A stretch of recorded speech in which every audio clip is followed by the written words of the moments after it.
Welcome to Kory's Rides, the podcast. Today I'm going to talk to you about the history of Indian motorcycles, how they started, what they did, how they became what they are today.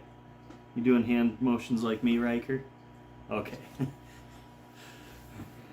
This is Riker. He has his own channel, Riker Dude. So first let's go over some basic facts about Indian motorcycles. They started in Springfield, Massachusetts in 1901 as the Hendy Manufacturing Company and eventually changed the name to Indian Motorcycles. They went out of business in 1953, but they came back throughout the years and many bankruptcies, but they are currently owned by Polaris Industries. That's been since 2011. They started out as a bicycle manufacturer and eventually strapped a motor to it and became a motorcycle company, along with producing air conditioners and all kinds of other stuff way back in the 40s. They currently have 38 models in their global lineup, ranging from small cruisers and sporty cruising V-twin type bikes, all the way up through giant road sofas, which would be their Pursuit touring model. So after that quick glance at the company, let's go more into depth with everything in between, how they started and where they are now with our timeline history segment. You're squirmy, Riker. Better not. Better not.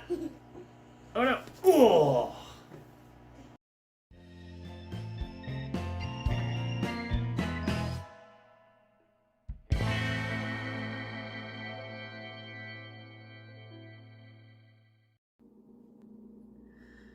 In 1897, the Hendy Manufacturing Company was founded by George M. Hendy to manufacture bicycles.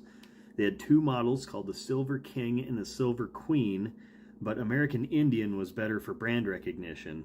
Shortly after 1899, they shortened that to Indian. At the turn of the century, Oscar Hedstrom joined in. He brought his bicycle racing experience and together with Hendy created a 1 3/4 horsepower single-cylinder engine to add to the Indian bicycle frame to create a motorcycle. Their first prototype was completed in May of 1901 and they had a public demonstration on June 1st, 1901. Shortly after that, they built two production bicycles and sold them to the public for the first time in 1902. So now we've actually got Indian motorcycles for sale. They're an official brand, 1902. As is the case with a lot of motorcycle manufacturers, racing and the desire for speed and one-upping the competition drove them forward. In 1903, they set an unofficial speed record of 56 miles an hour, which when you consider this was on a rickety old bicycle with a, exposed pushrod, rocker, single-cylinder engine spitting fire, that's fast. 1905 brought about the V-twin engine for Indian racing bikes, and eventually it became available to the public in 1907. The early years of Indian included a lot of racing and record setting. In 1911, Indian swept the podium for the senior race at the Isle of Man TT. That's a 189-mile race that year on the Isle of Man, and that's located halfway between Ireland and England.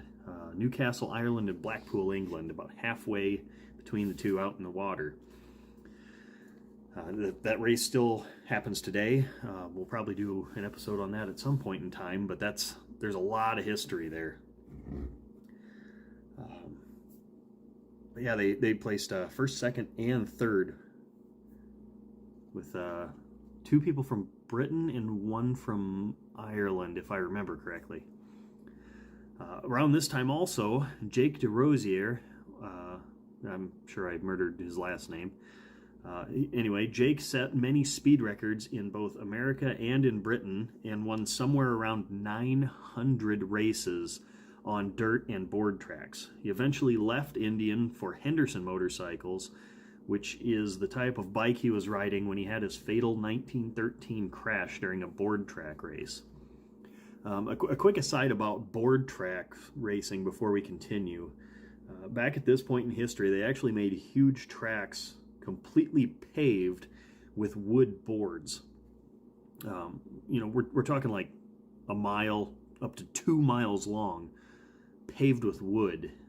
That's an incredible amount of lumber. And as you can imagine, being outside, it was really hard to maintain those. They were very steep, they were very dangerous, and very expensive.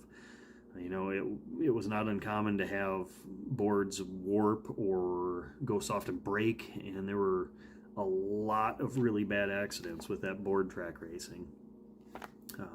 Board track racing probably be an episode in the future too. Anyway, let's get back to Indian. 1913, Hedstrom, who was the guy who first thought to strap an engine onto the bicycle frame, he resigned after having some disagreements with the board of directors. Hendy, who started manufacturing these bicycles in the first place, resigned in 1916. While we're still in the teen years, we need to talk about Irwin Cannonball Baker, who will probably get his own episode at one point.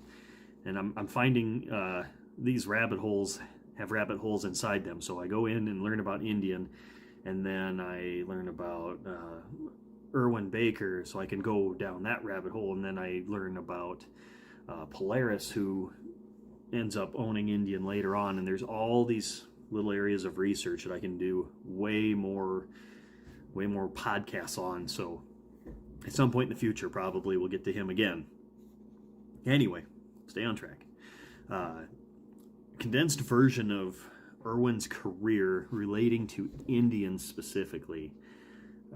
He started out as a vaudeville performer, but ended up doing dirt track racing in 1904. And in 1912, he toured the United States, Cuba, Jamaica, and Panama on a 2-speed Indian motorcycle. He took a boat to California, where he stayed and raced some endurance events, and while he was doing that, he decided to attempt to break transcontinental records. He did that, setting the transcontinental motorcycle record at 11 days, and eventually he did it in all sorts of cars and trucks too. He set records for transcontinental, out and back, just all kinds of different ones, and we'll go over him in the future more in depth. He also won the first motorcycle race at Indianapolis Motor Speedway in 1909. So definitely a ton of history on him that we'll have to go into later. To close out the teen years, we'll go to World War I. 1917 and 1918 had Indian selling most of its fleet to the government, which left their dealerships with hardly anything to sell. It ended up closing a lot of their locations, and they never really recovered them. After the war, they had the boom of the 20s to help them out, but they also lost their lead sales position in the United States to the other American motorcycle giant, Harley Davidson. The 20s and 30s, the early 30s anyway, were a great time for Indian, with larger engines being made and all kinds of color options becoming available after they merged with DuPont Motors. And yes, DuPont as in DuPont paint. They had a lot of connections with the paint industry, which is where all the color came from. DuPont actually made cars, but when they merged, they ceased automobile production and focused on the motorcycles and some other simpler manufacturing to get through the Great Depression. This is also a time period when the war bonnet emblem became very prominent on the Indian motorcycles.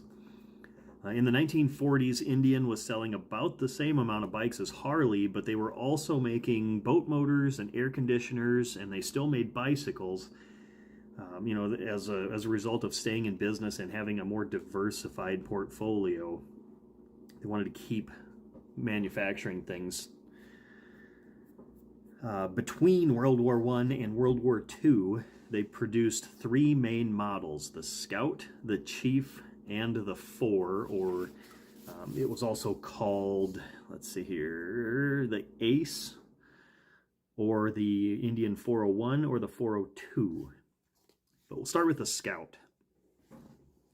The Scout was made from 1920 until 1949. The transmission was bolted to the engine and was gear-driven instead of a separate belt or chain drive unit, as was common in other motorcycles like the Harley. It was originally a 610cc, or 37 cubic inches, And they later pumped it up to 740 cc, which is about 45 cubic inches. That larger engine was their answer to the faster Excelsior Super X. The Scout production ended for the public in 1942, but they kept making them for military use, along with some other prototypes for a few more years. The Indian Chief was their larger motorcycle. It started out with a 1000cc engine and later increased it to 1200cc, and it finally ended up at 1300cc. The Chief is also responsible for that large flared and skirted fender that Indian is known for, and that was introduced in 1940. They also got a sprung rear end while Harley was still a hardtail frame. So a hardtail frame is when the rear wheel is bolted directly to the rest of the motorcycle and it doesn't have suspension movement. So if you hit a bump in the road, the air in the tire had to take up that hit. Otherwise, it was going to bounce your rear end up into the air. Like all the Harleys at the time were still hardtail bikes, whereas Indian had front and rear suspension. The Chief was capable of 100 miles an hour if you tuned it correctly, which would have probably been a little hectic compared to any modern bike that a lot of you have probably ridden. The Chief had a foot clutch on the left side, a hand shifter up by the tank. Your left grip adjusted the spark advance of the motor, and your right hand adjusted the throttle. So that's a lot going on. I mean, with a modern bike, you're still using both hands and one foot to make it go, but a little unconventional on the Indian back then. And if you had to stop and you were in gear and you started tipping to the left, well, that sucks. You hope you can kick it into neutral real quick before you've got to put your left foot down. The Chief model production lasted from 1922 until 1953. Their third main model was the Indian 4-cylinder, which was called the Indian Ace at first, and that was a result of Indian purchasing the Ace Motor Corporation in 1927. It was later known as the Indian 401 and the 402. It was a bit of a luxury motorcycle, and it didn't really sell all that well. Personally, I love how they look, but I'm guessing it's pretty cost prohibitive to actually own and operate one of those. They all seem to be museum pieces, and obviously they're all over 80 years old now. They stopped producing this model in 1942 as American involvement in World War II started and manufacturing priorities shifted. So now we're on to the World War II era of Indian motorcycles. For a lot of companies during this time, the war created a lot of turbulence. It also created some opportunities. Some of these companies came out smelling like roses, while others kind of floundered and died. And not to ruin the surprise, but Indian doesn't make it very far past the end of World War II. And what was their undoing? Well, mostly Harley-Davidson having superior engineering. And yes, you heard that correctly. Harley was the innovator of the time. Today they make a lot of expensive V-twins stuffed into something that looks like a 1980s Goldwing, but back in the 40s they were the leading edge. The Scout was too heavy and too expensive, and they tried some other prototypes, but the U.S. military just didn't care for them. The Harley-Davidson XA had a very non-Harley-Davidson flat twin, like a BMW Boxer engine style, which is what it was modeled after. And it also had shaft drive, and it was a lighter weight than what Indian was offering. But the government said, well, neither one of them are really good enough for what we need them to do. And they went with a Jeep because that's a lot more practical for what they were doing. So Willys and Ford ended up making the Jeep, and not a lot of motorcycles got produced for the government in World War II. After the war, things really went downhill for Indian. DuPont sold it to Ralph B. Rogers in 1945, and he continued operations for a while, but he was only producing the Chief. They added the light-up Indian head on the fender, but otherwise it was mostly unchanged.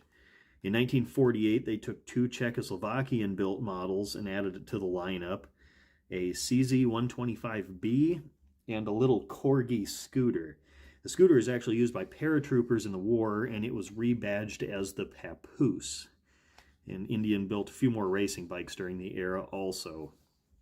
In 1949, they discontinued the Chief and made two lightweight bikes, a 220cc single and a 440cc twin-cylinder Scout. They had reliability issues initially, but they got them taken care of before it hurt their reputation too much. In 1950, they brought back the Chief with telescopic forks, which is what you'd see on just about every single motorcycle produced today. Previously, they had been a system of linkages and leaf springs, or half of a leaf spring, quarter elliptical, that sort of thing. They got rid of that, and they got springs inside of tubes. They also had a sporty 500cc twin that year called the Warrior. Rogers stepped down as a CEO to move to Texas Instruments, the people that make the calculators today, among lots of other stuff, but that's what they're most known for. His replacement, John Brockhouse of Brockhouse Engineering, took over sales and production of everything Indian made, and it dwindled to the point of stopping new production under Brockhouse's leadership. The Chief motorcycles in 1953 were actually just made out of spare parts bin stock, and the Papoose scooter made it until 1954. After 54, anything sold as an Indian by Brockhouse Engineering was not actually an Indian. They did keep the rights to the name after they ceased operation, but it was just so they could import and rebadge bikes like Vincent, AJS, and Matchless.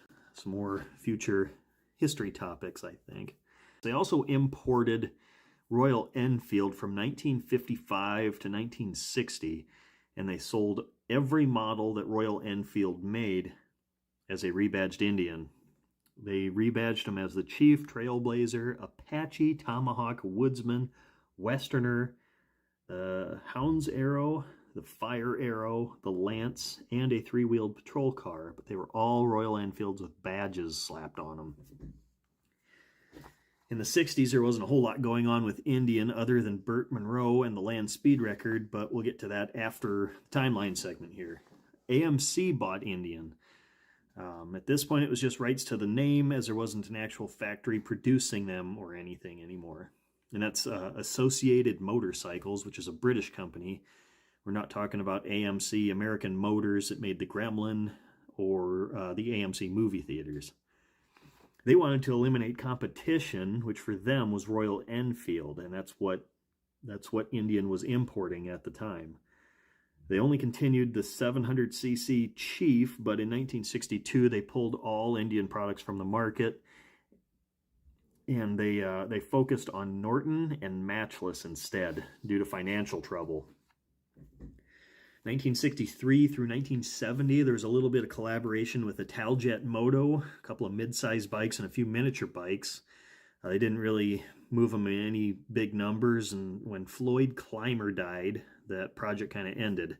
An attorney called Alan Newman out in California ended up with the Indian brand, and he continued to import the miniature Italjet bikes for a few years. But the sales were so small by the late 70s, the company got declared bankrupt in 77. The trademark for Indian was purchased out of bankruptcy court by American Moped Association, or American Moped Associated, which used a Honda licensed moped with a couple of Indian labels slapped on it. They called that the Indian AMI 50 Chief, which was a far cry from what the Chief had been several decades before. It lasted from 78 to 1983 when Derby bought the name, and they made a few go-karts with the badge before they threw in the towel, and the name disappeared completely in 1984. Through the 80s and 90s, there were a bunch of court cases and arguments over who actually owned the Indian name, and nothing really got settled. 1998, there was an attempt to start manufacturing again, actually produce a motorcycle with the Indian name, and they even tried to do it on the tribal lands of the Cow Creek Band of the Umpqua tribe of Indigenous Americans. Now, I think I got Umpqua correct, but I don't know. I am not good at pronunciations, so the short version of this is didn't work. A bunch of requirements that were set forth were not met, and they went bankrupt. 1999 to 2003, there was a conglomeration of 9 different companies that came together around the Indian name, and they produced a couple of models. The Chief and the Scout came back, and they produced one called the Spirit. They used, I think it was 88. I didn't write it down. I think 88-inch S&S crate motors initially, and then eventually went with their own 100 cubic inch or 1600 cc for metric people V-twin engine the last few years of their run. And once again, bankruptcy, the curse of the Indian name, followed that venture. So we skip ahead to 2006, and that's the beginning of the current era, but we're not quite to Polaris yet, the company that currently produces them. So Stellacan Limited, which is a British equity firm, they formed the Indian Motorcycle Company. They did some limited runs of motorcycles out of a North Carolina factory. They made the Chief, and they focused on being an exclusive brand rather than being as accessible as Harley Davidson was. The bikes were much like the failed previous attempt and looked almost exactly like those 1999 models. In 2009, they had a 105-inch, which comes out to about 1720 cc, with fuel injection. It wasn't very popular, again, because they focused on exclusivity instead of accessibility. But now it's 2011, and we can finally talk about Polaris. Without getting bogged down in a ton of detail, a quick overview of Polaris Industries. They started in 1954, and they're better known for personal watercraft, all-terrain quads and side-by-sides, and snowmobiles. They have factories in Minnesota and Iowa. Polaris produced Victory motorcycles from 98 until 2017, when Indian became their focus and Victory ended as a manufactured brand. Again, could and will likely be a whole different episode, so I don't want to wander too far off into the weeds. When Polaris took over Indian, they moved production to Spirit Lake, Iowa, which is where I spent almost every weekend of my childhood. I actually have some family that still lives there now, too. You used to be able to take tours of the factory, but after COVID, I'm not sure if they ever resumed that. Back when they were making Victory motorcycles, I knew a guy who was into motorcycles also. He was a welder on the production line, and I got to see them putting a couple of those bikes together.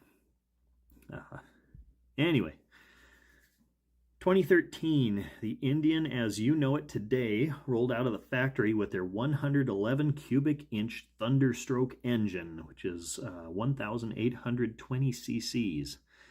They wrapped it in a bike with both modern and classic Indian design cues, like the well-known skirted swept fenders. They've also got some very sporty looking models now as well, which is called the FTR. So there's the condensed timeline of Indian. I could go into way more detail about specifics on the different engines of the Scout, that sort of thing, but we're not going to do that because we're already 20 minutes into the timeline itself. So we're going to go ahead and move on to the next segment, which we probably touched on a couple of these points during the timeline, but we'll take one more look at the best and worst of Indian and go into a little more detail about it.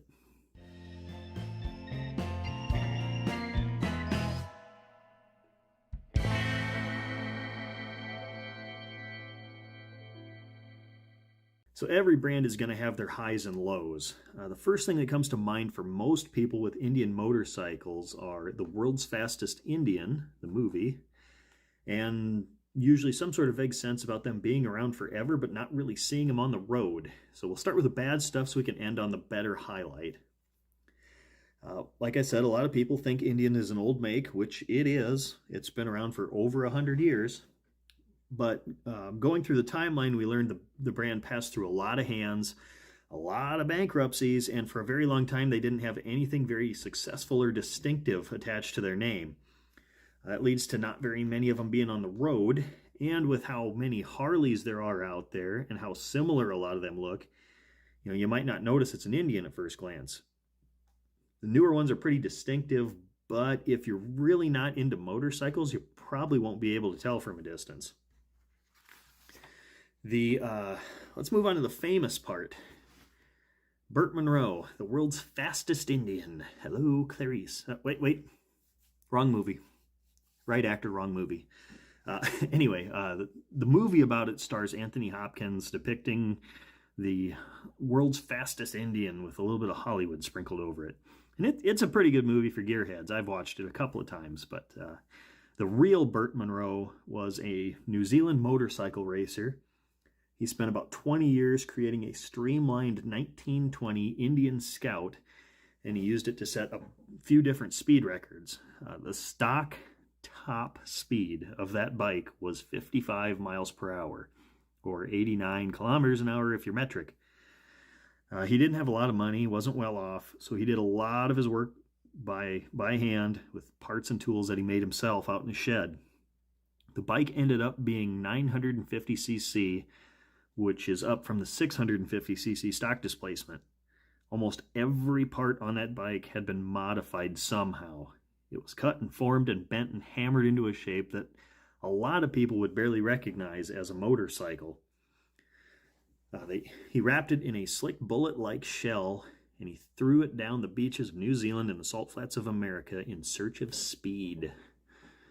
At the Bonneville Salt Flats, Burt set 3 records over 9 trips. He actually made 10 trips, and he raced at 9 of those trips. 1962, the 883cc class record he set at a speed of 178.95 miles per hour. In 1966, in the 1000cc class, he set a record of 168.07. In 1967, the under 1000cc class record was set at 183.59 miles per hour, with a one-way run of 190.07 miles per hour, which is the fastest ever officially recorded speed of an Indian motorcycle.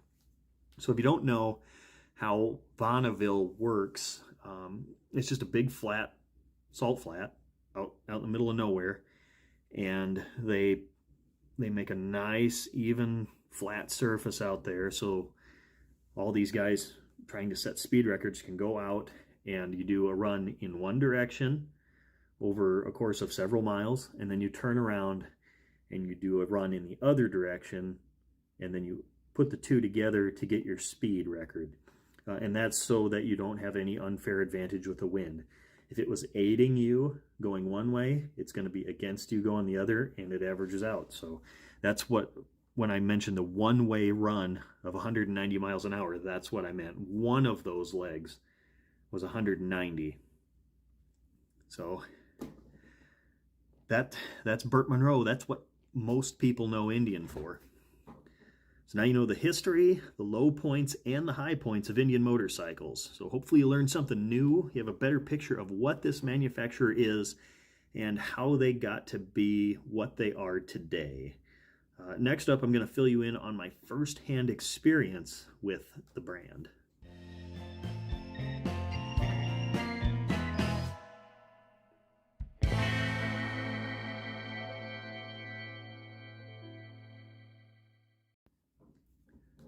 So I've only owned one Indian, but I've ridden 2 of them.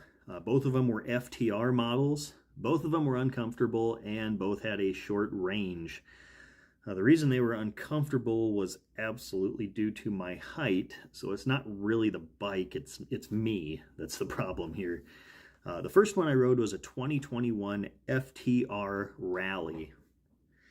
So the FTR comes in a bunch of different flavors. The Rally has, sort of knobby tires on it, a little bit taller seat.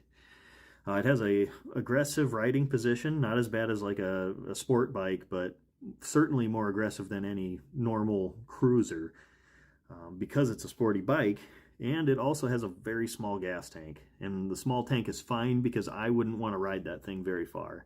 It's fun for sure, but I couldn't justify owning one with the way I like to ride. It'd be too much of an occasional use toy for me, and at the price they're asking for it, it's totally unjustifiable. But that's just me and the way that I ride. The other FTR, the one that I owned, was the EFTR. As you can see, if you're watching on YouTube, it's a mini electric toy meant for kids. I used it to go get the mail down the block and chase geese off the corn pile at the co-op. I don't know what the top speed was. Maybe double-digit speed, probably single-digit speed with me on it. I was 20 pounds heavier than the listed maximum capacity, if I remember that right. But it's absolutely not meant for someone who's 6'3", and I looked ridiculous riding it, like when they train bears to ride mini bikes at the circus. My daughter was actually a little too small for it, and it is surprisingly heavy. It's 175 pounds. Because it was 175 pounds and my daughter weighed like 50, we ended up getting rid of it. She just couldn't handle it when it'd start tipping over or, hit a little patch of sand. They do have a smaller version now, but it wasn't available when I bought one. And that mini bike is absolutely a marketing item, like anything else you'd see in an Indian dealership. When you walk into one, they have a very specific atmosphere cultivated for you. Both Harley and Indian have shirts and jackets and accessories. They have way more of that than they have motorcycles to see, but it's a lifestyle that they're trying to sell you. They want to surround you with that. They want to make it feel like a special club. They want to make it a status symbol, and they're good at it. It's why Harley is as big as it's gotten, and it's why Indian is succeeding with this Polaris revival. Personally, I'd rather have 2 or 3 or even 4 Japanese bikes from the big 4 versus what one mid-level Indian cost, but that's just me. I think the Indian motorcycles look amazing, but just me personally, I wouldn't want to own one that expensive. I'd rather have a fleet of Japanese bikes than that one Indian. And I mean, you could just swap Harley in where I said Indian in that last statement, and it'd still be true. Absolutely beautiful motorcycles. I don't think badly of anyone that buys one, obviously, but they are expensive. So, if you made it this far, I want to thank you for listening to me ramble about the Indian history, what I've owned, what I've ridden on, and what I think of them. I put the opinion section last because not everybody wants to hear my opinions, because that's a very subjective thing and it might not paint their favorite brand in a positive light. And again, it's just what I have seen and found and feel. So if you've owned or ridden bikes from Indian, whatever incarnation of the name that might have been through time, please let me know down in the comments what your experience has been. That way we can get a better picture as to whether I had an unusual experience with these bikes or if it was pretty normal, or if my thoughts are way off, or if they're pretty accurate. So if you'd like to see a specific manufacturer featured in the next episode, you can drop that down in the comments section. If you're a channel subscriber, or even better, a supporter, I'll put a lot more weight into those suggestions. I have a feeling that I'll probably do Polaris and Victory next, since it ties in so well with Indian, them being the same thing right now. But please let me know what you want to see anyway. That way I can have a few of these ready to go and be working on them for the future. So, as always, thank you for listening, and I'll see you again soon. Don't forget to do all the things to make the YouTube algorithm happy, like, subscribe, like the video. If you're a really wonderful person, consider supporting the channel. Thanks for watching.